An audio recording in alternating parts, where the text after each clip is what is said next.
ఓం శ్రీ గణాధిపతయే నమః. ఓం శ్రీ సరస్వత్యై నమః. ఓం శ్రీ గురు దత్తాత్రేయాయ నమః. ఆత్మబంధువులకు మిత్రులకు హృదయపూర్వక నమస్కారం. ఈ యొక్క వీడియోలో మనం 4 పట్టలాలు రుద్రచండీలో ఉండే 4 పట్టలాల గురించి, దాంట్లో విశేషాల గురించి క్లుప్తంగా చూద్దాం. క్రితం వీడియోస్లో మీకు తెలిసిందే ప్రాథమికమైన బేసిక్ ఎలిమెంట్స్ అన్నీ తెలుసుకున్నాం యాక్చువల్గా. సో తర్వాత ఇప్పుడు యాక్చువల్ అంటే కోర్ సబ్జెక్ట్ అనమాట ఇది. సో ఇందులో చూద్దాం. యాక్చువల్గా చాలామంది ఈ పారాయణ ఎలా చేయాలి అదంతా అడిగారు. సో నేను అందుకని ఏం చేస్తానంటే ఒక చాప్టర్ మాత్రం పారాయణం చేస్తాను, ఇక మిగతావి మీరు చేసుకోండి యాక్చువల్గా. తర్వాత మిగతా వాటిలో ఈ యొక్క చాప్టర్స్లో ఏంటి విశేషాలు ఏంటి అనేది కూడా చూద్దాం. సో ఫస్ట్ రుద్రచండీ పూజా విధి ఇచ్చాడు అనమాట. సంకల్పం అంటే ఆల్రెడీ సంకల్పం చూసాం. వినియోగం అంటే మనం ఎందుకు ఏ యొక్క కామన అంటే కోరికకి మనం దీన్ని వినియోగిస్తాం అనేది వినియోగం. తర్వాత ఋష్యాది న్యాస అంటే ఋషి చివరి చెప్పినప్పుడు శిరస్సు మీద, ఛందస్సు చెప్పినప్పుడు ముఖం మీద, తర్వాత దేవత పేరు చెప్పినప్పుడు హృదయం మీద మనం న్యాసం చేయాలన్నమాట. ఇక్కడ రుద్ర ఋషయ నమః ఋష్యాదిన్యాస శ్రీ రుద్ర ఋషయ నమః శిరసి అనుష్ఠుప్ ఛందసే నమః ముఖే శ్రీ రుద్రచండీ దేవతాయ నమః హృది ఐం బి. ఈ బీజాక్షరాలు ఇవన్నీ నేను చెప్పట్లేదు, అవి మీరు చూస్ చేసుకోండి. జనరల్గా ఏంటంటే ఒక చిన్న బేసిక్ జనరిక్ ప్రిన్సిపల్ ఒకటి చెబుతున్నాను. షడంగాలు ఉంటాయన్నమాట. హృదయం, ఫర్ ఎగ్జాంపుల్ గాయత్రి మంత్రం చెప్తాను, దాన్ని బట్టి మీరు చూసుకోండి. యాక్చువల్గా తత్సవితు బ్రహ్మాత్మనే వరేణ్యం విష్ణాత్మనే భర్గో దేవస రుద్రాత్మనే ధీమహి సత్యాత్మనే ధియో యోనః జ్ఞానాత్మనే ప్రచోదయాత్ సర్వాత్మనే కరతరక వృష్టాభ్యాం నమః. అట్లానే ఎన్ని ఇచ్చాము? 5 + 1 6 అనమాట. ఈ ఇది కరన్యాసం అనమాట. అట్లానే అంగన్యాసం తత్సవితు బ్రహ్మాత్మనే హృదయానం వరేణ్యం విష్ణాత్మనే శిరసే స్వహ భర్గోదేవ రుద్రం శిఖాయ విషటు ధీమై సత్యాత్మనే కవచాయుహం ధియో యోనః జ్ఞానాత్మనే నేత్రత్రయ విషటు ప్రచోదయ సర్వాత్మనే అస్త్రాయపటు ఓం భురులు దిగ్బంధ. ఇదనమాట. అంటే గాయత్రి మంత్రానికి నేను జస్ట్ ఎగ్జాంపుల్ చెప్పాను, దాన్ని బట్టి మీరు రుద్రచండీకి అన్వయించుకోండి. ఎందుకంటే ఇందులో బీజాక్షరం కూడా నేను చెప్పట్లేదు. 6 అంగాల్లో మంత్రం యొక్క మంత్రాన్ని 6 భాగాలుగా చేసి ఆ యొక్క 6 అంగాల్లో మనం ప్రతిష్ఠింప చేసుకోవడం, న్యాసం అంటే ఉంచటం, దాన్నే న్యాసం అంటారు యాక్చువల్గా. తర్వాత అది యాక్చువల్గా దీనికి మంత్రన్యాసం అంతా ఇవ్వలేదు, కానీ ఓన్లీ ఋషిన్యాసం అంతా ఇచ్చాడు. సో మీరు ఓన్లీ ఋషిన్యాసం చేస్తే సరిపోతుంది. యాక్చువల్లీ గట్టిగా మాట్లాడితే ఈ మంత్రన్యాసం అంత అవసరం లేదు ప్రస్తుతానికి. తర్వాత మాయా బీజంతో కానీ ప్రణవంతో కానీ ప్రాణాయామం చేయమని చెప్పాడు అనమాట. ప్రాణాయామం అంటే ఎలా జనరల్గా ఎలా చేస్తారంటే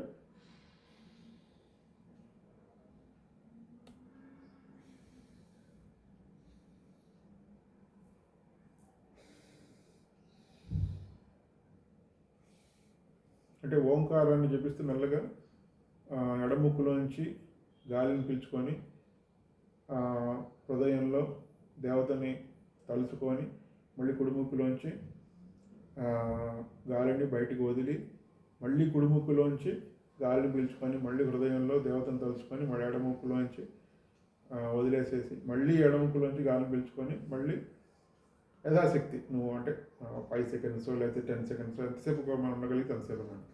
కానీ హృదయంలో దేవతను తెలుసుకోవాలంటే ఫస్ట్ లెఫ్ట్ నుంచి రైట్కి, తర్వాత రైట్ నుంచి లెఫ్ట్కి, మళ్ళీ లెఫ్ట్ నుంచి రైట్కి తీసుకొని ప్రాణాయామం చేయాలి. ప్రాణాయామం వల్ల ఉపయోగం ఏంటంటే ఇది is most important. Almost everything element is important, but one of the most important అంటే మనస్సుని యొక్క కాన్సన్ట్రేషన్ని, అనవసరమైన స్కాటరింగ్ ఐడియాస్ని, స్కాటరింగ్ థాట్స్ని అన్నిటినీ అది ఫిక్స్ చేస్తుందన్నమాట. మనస్సు కాన్సన్ట్రేషన్ బాగా పెరుగుతుంది. మీకు స్ట్రెస్ఫుల్గా ఉండకుండా మైండ్ స్మూత్గా ఎంత వర్క్ చేసినా కానీ మీరు ఇంకా ఏమాత్రం తలకాయ నొప్పి కానీ స్ట్రెస్ కానీ లేకుండా ఎంతూసియాస్టిక్గా ఉండటానికి, మీ మనసు మీరు చెప్పిన మాట వినాలంటే ఈ యొక్క ప్రాణాయామమే గతి, వేరే గతి లేదు. సో అందుకని ప్రాణాయామం తప్పకుండా చేయండి. ఈ బీజ మంత్రంతో కానీ అంతే మాయా బీజం అంటే ఇక్కడ ఇచ్చాడు యాక్చువల్గా, అక్కడ చూసుకోండి. అగైన్ బీజాక్షరాలు బయట చెప్పలేదు నేను. తర్వాత next comes the most important అనమాట, ఈ ధ్యాన శ్లోకం అనేది the most most most most important. ఎందుకంటే మనకు బేసిక్గా మనకు భగవంతుడి స్వరూపం తెలియదు. భగవంతుడు నిర్గుణ స్వరూపం అనమాట. భగవంతుడి నిర్గుణ స్వరూపానికి మనము ఆయన ఎలా పట్టుకోవాలో తెలియదు, ఎలా ఉంటాడో తెలియదు, ఏ రూపమో తెలియదు, ఏ రంగో తెలియదు, అటువంటి దాన్ని మనం పట్టుకోవడం కష్టం. అది సన్యాసులు, మహాపురుషులు, వాళ్ళంతా అవతార పురుషులు వాళ్ళు పూజిస్తారు నిర్గుణ స్వరూపాన్ని. మనం మాత్రం గృహస్థులు కాబట్టి మనకు కోరికలు అనేవి ఉంటాయి కాబట్టి ఈ సగుణ బ్రహ్మాన్ని మనం పూజిస్తారంట. సగుణ బ్రహ్మ పూజించాలంటే మనం ధ్యాన స్వరూపాన్ని తప్పకుండా తెలుసుకోవాలి. ధ్యాన స్వరూపాన్ని తెలుసుకుంటే కానీ మనకు ఆ ధ్యానంలో అమ్మవారి యొక్క ఇష్టాయిష్టాలు ఏంటని తెలుసుకొని ఆ ఇష్టాయిష్టాలని మనం పూర్తి చేస్తే కానీ అమ్మవారు మన ఇష్టాయిష్టాలని గురించి ఆలోచించదు అనమాట. సో అందుకని ఏంటంటే ఆ ధ్యాన శ్లోకాన్ని చాలా జాగ్రత్తగా అర్థం చేసుకోవాలి, చూడాలి. అది మనసులో మనం ముద్రించుకోవాలి. ఆ ధ్యానంలో కూర్చొని జపం చేసేటప్పుడు కానీ, పూజ చేసేటప్పుడు కానీ, లేదంటే హోమం చేసేటప్పుడు కానీ ఈ ధ్యాన శ్లోకం మన ధ్యానం యొక్క ఆ యొక్క రూపం మనకు కదులుతూ ఉండాలి మనసులో. ఆ ఒక్కొక్క దానికి ఒక్కొక్క అర్థం ఉంటుంది. అది ఫస్ట్ ధ్యాన శ్లోకం చూద్దాం యాక్చువల్గా. ఓం రక్తవర్ణ మహాదేవి లసచంద్ర విభూషితాం అని చెప్పాడనమాట. రక్తవర్ణం అంటే రెడ్ కలర్ అనమాట, ఎరుపు రంగు. రక్తవర్ణం ఏంటంటే మనకు మార్పుకి సూచన అని చెబుతారు. వైబ్రెంట్గా ఒక మార్పు కావాలి మనకంటే దానికి రక్తవర్ణం సూచన అనమాట యాక్చువల్గా. లసచంద్ర విభూషితాం, చంద్ర విభూషితాం అంటే అమ్మవారికి ఈ ఫోటోలు చూపించినట్టు ఈ యొక్క తల మీద చంద్రుని యొక్క రేఖ, చంద్రరేఖ అంటారు దాన్ని. చంద్ర యొక్క రేఖ యొక్క ఒక భూషణంలాగా విభూషితాం అంటే ఉందన్నమాట. దానిలో అంతరార్థం ఏంటి అంటే మనకి ఎప్పుడైతే సహస్రారానికి కుండలిని టచ్ అవుతుందో మనకు అప్పుడు ఒక అమృత స్రావం లాంటిది అక్కడ జరుగుతుందన్నమాట. ఆ అమృత స్రావం జరిగినప్పుడు అది దాని యొక్క అంతరార్థం అనమాట. ఇదొక ఇంప్లిసిట్ మీనింగ్ యాక్చువల్గా. ఇవన్నీ బయటికి తెలియదు అనమాట తొందరగా. దానికి అమృత స్రావం యొక్క జరిపేందుకు ఆ యొక్క చంద్రుడు అక్కడ ఉంటాడనమాట. సో దాని యొక్క ఒక సింబాలిక్గా అక్కడ చంద్ర రేఖను పెడతారు. ఊరికి అదేదో షో పర్పస్ కోసం పెట్టుకున్నది కాదు. అదని దాన్ని తెలుసుకోవాలి. సర్వాలంకార భూషితం అంటే అన్ని యొక్క శరీరంలో అన్ని అంగాలకు చక్కగా ఒక భూషణాలు పెట్టుకొని అలంకారప్రాయంగా ఉందన్నమాట. అంటే ఒక శోభను కలిగి ఉంది అని దాని అర్థం అనమాట. వర అభయకరాం దేవీం, వర అంటే ఫేవరబుల్ కండిషన్స్. నీ యొక్క కోరిక ఏదైతే ఉందో దానికి ఫేవరబుల్ కండిషన్స్ ఆమె క్రియేట్ చేస్తుంది, దాన్ని వర అన్నారు. అభయ అంటే నీ యొక్క ఏదైతే ప్రయత్నం ఉందో, నీ కోరిక యొక్క కండిషన్స్ ఏమన్నాయి దానికి భయం కలిగించే యొక్క సిచ్యుయేషన్ రాకుండా, ఒకవేళ సిచ్యుయేషన్ వచ్చినా కానీ వెంటనే దాన్ని తప్పించే ఒక అనుగ్రహాన్ని కలిగించేటట్టు అభయం అనమాట.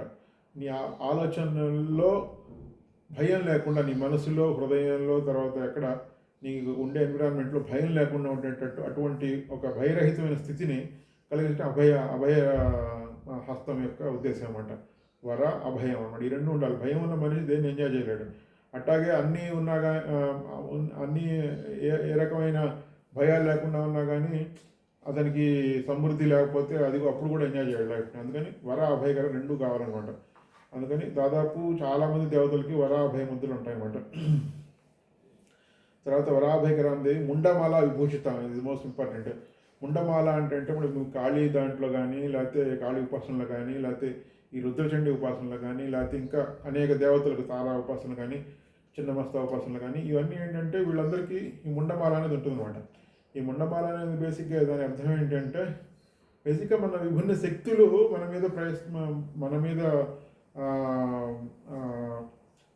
పనిచేస్తున్నప్పుడు వాటి యొక్క ఇన్ఫ్లుయెన్స్ మన మీద లేకుండా రకరకాల ఆలోచనలు వస్తున్నాయి. మన మైండ్ స్కాటర్ కాకుండా ఒకే దాని మీద మనం కాన్సన్ట్రేట్ చేసి దేవతా దర్శనం పొందాలి అంటే మనకు ఈ ముండమాల అనేది దాని యొక్క అంతరార్థం అనమాట.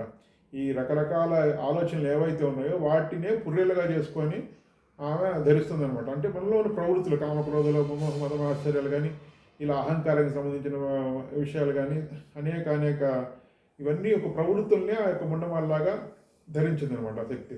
అంటే అవి కంట్రోల్లో పెట్టుకొని అవి వాటిని పూర్తిగా కంట్రోల్లో పెట్టుకుందనమాట. అంటే ఎప్పుడైతే మనం ఆ ముండమాలను చూస్తూ మనం జపం చేస్తామో మనకు కాన్సన్ట్రేషన్ కూడా కుదురుతుందన్నమాట. మనలో ఉన్న రకరకాల డైరెక్షన్లో ఉండే శక్తులన్నింటినీ ఆ జపం చేస్తూ ఉంటే, ఆ ముండమాలను చూస్తూ మనకు అవి ఆటోమేటిక్గానే మన కాన్సన్ట్రేషన్ పెరుగుతుంది. మనకు తీవ్రంగా ఆలోచించే ఆలోచనలన్నీ మనకు శాంతిస్తాయి అనమాట. అట్లా ఆ విధంగా తీసుకోవాలన్నమాట మనం.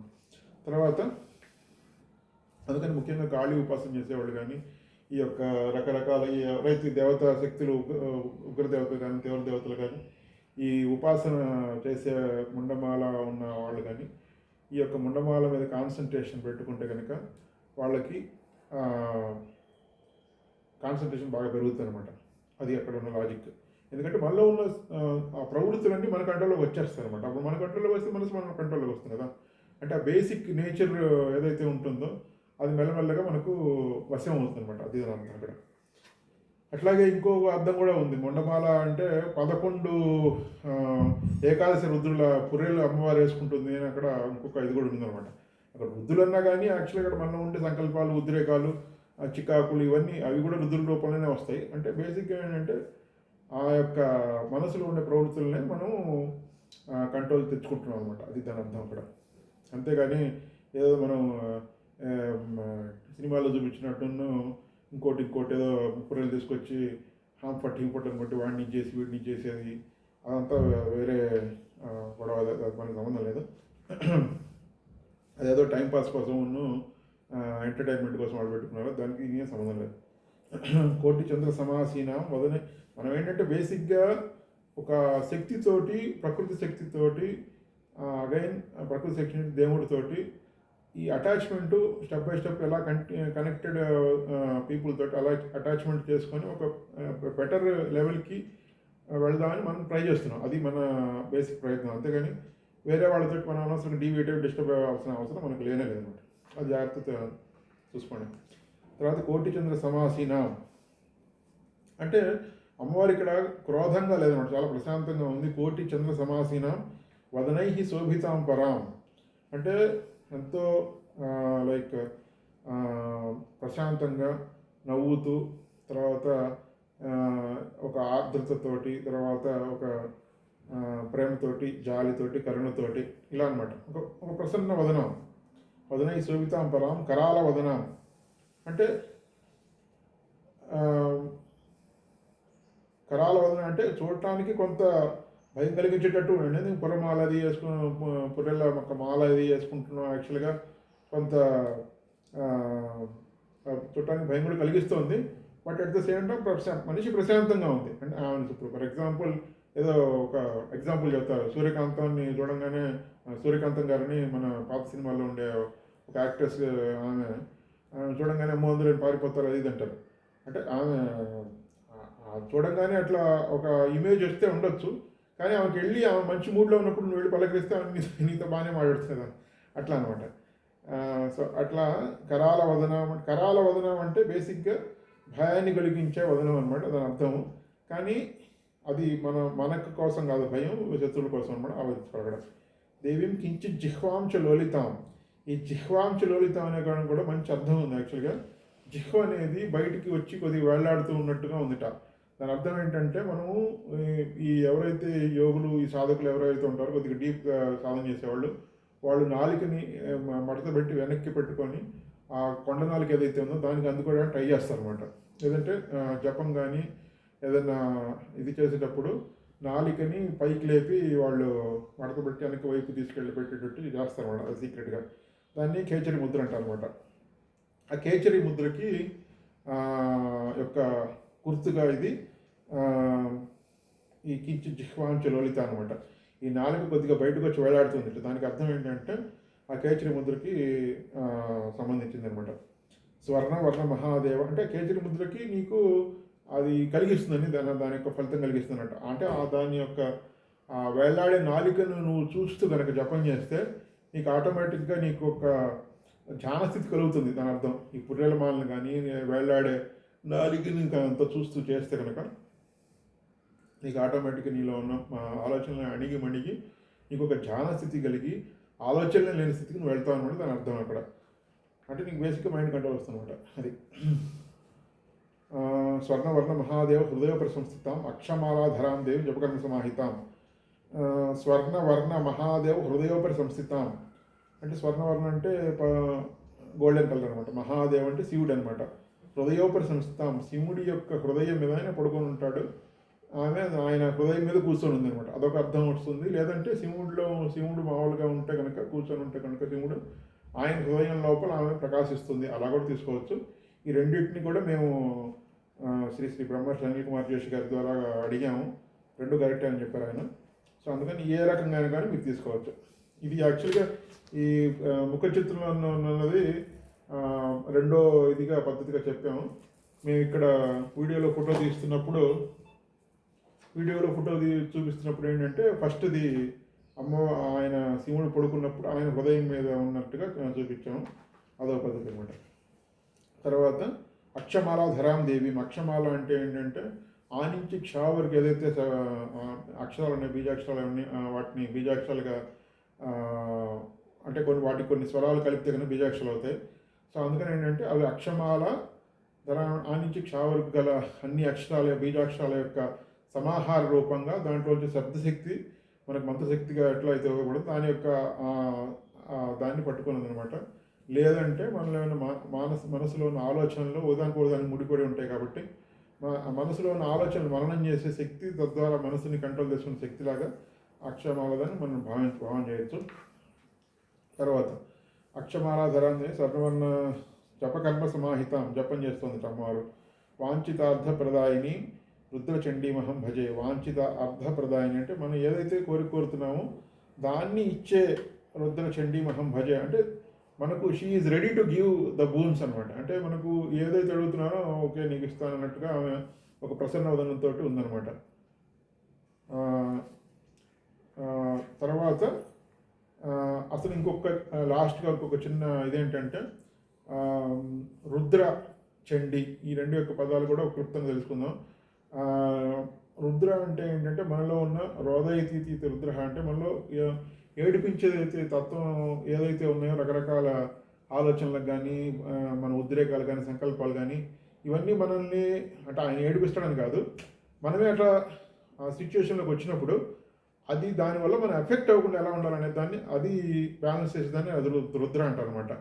ఇప్పుడు మనకు ఒక ఉద్రేకం కలిగింది, అదే రుద్రుడి స్వరూపం. అంటే మనకు ఒక చికాకు కలిగింది, అది రుద్రుడి స్వరూపం అనమాట. దాన్ని మనం ఎలా బ్యాలెన్స్ చేసుకుంటాం అంటే ఆవేశపడకుండా అప్పుడు రుద్రుని యొక్క అభిషేకం చేస్తాను, లేకపోతే ఇంకోటి చేస్తాను, ఆ రోజంతా మనకు చాలా ప్రశాంతంగా ఉంటుంది. అది అక్కడ లాజిక్. అది అక్కడ రుద్రుడు అంటే మనలో వచ్చే ఆలోచనలు, సంకల్పాలు, ఉద్రేకాలు, చికాకులు, తర్వాత కోరికలు అన్నీ రుద్రుడు స్వరూపం. అందుకని ఇప్పుడు భగవతి రుద్ర అని రుద్రుని అనుకుంటూ ఉండమని చెప్పాడు అనమాట రుద్ర అధ్యాయంలో చూస్తే కనుక. సో అందుకని ఏంటంటే అది రుద్ర చెప్తానికి అర్థము. తర్వాత రోదన చేయించేవాడు రుద్రుడు అనమాట. నువ్వు కనుక కరెక్ట్గా నువ్వు దాన్ని తీసుకోకపోతే నీ యొక్క మనసులో ఎప్పుడు రోదన జరుగుతుంటుంది. బయటికి ఎప్పుడు నవ్వుతూ కనపడితే ప్రశాంతంగా కనపడతాడు, లోపల ఏడుస్తుంటాడు. అట్లాంటి వాళ్ళు చాలామంది ఉన్నారు మన సొసైటీలో. అందుకని ఇది కొద్ది జాగ్రత్తగా ఆలోచించుకోవాలి. సెకండ్ థింగ్ చండి అంటే చండముండుల్ని సంహరించింది చండి అని చెప్తారు అనమాట. అందుకని చండి పేరు వచ్చింది. చండముండులు ఎవరంటే అంటే మన మీద మనకు నమ్మకం లేదు. నేను ఫస్ట్లోనే చెప్పాను అసలు అమ్మవారు అంటే ఎవరంటే నమ్మకం అంటే నేను. సో దానికి దీనికి సేమ్ డెఫినేషన్ అనమాట. మన మీద మనకు నమ్మకం లేకపోవటం అంటే చండు, వేరే వాళ్ళ మీద నమ్మకం లేకపోతే ముండు అనమాట. ఈ చండముండులు అంటే మన మీద మనకు నమ్మకం ఉండాలి. మనం మంచి వాళ్ళమే కాబట్టి మనకు కూడా మంచి వాళ్ళు దొరుకుతారు, వాళ్ళు కూడా మనకు మంచి చేస్తారు అనే దాని మీద ఆ నమ్మకం కూడా మనకు ఉండాలి. ఈ రెండు నమ్మకాలు ఉంటేనే మనకు లైఫ్ నడుస్తుంది. అందుకని ఆ నమ్మకాన్ని మనం చేసుకునేదే చండీ అనమాట. చండీ ఉపాసన చేస్తే కనుక మన మీద ఒక నమ్మకం పెరుగుతుంది, అవతల వాళ్ళ మీద కూడా నమ్మకం, లైఫ్ సాఫ్ట్గా వెళ్ళిపోతుంది అనమాట, స్మూత్గా వెళ్ళిపోతుంది అనమాట. ఆ రెండు గుర్తుపెట్టుకోవాలి. తర్వాత ప్రస్తుతం ఈ వీడియో ఇక్కడ స్టాప్ చేద్దాం. నెక్స్ట్ వీడియోలో కొద్దిగా ఒక చాప్టర్ పారాయణం చేసి తర్వాత స్వస్తి చెప్పుకుందాం అనమాట. స్వస్తి.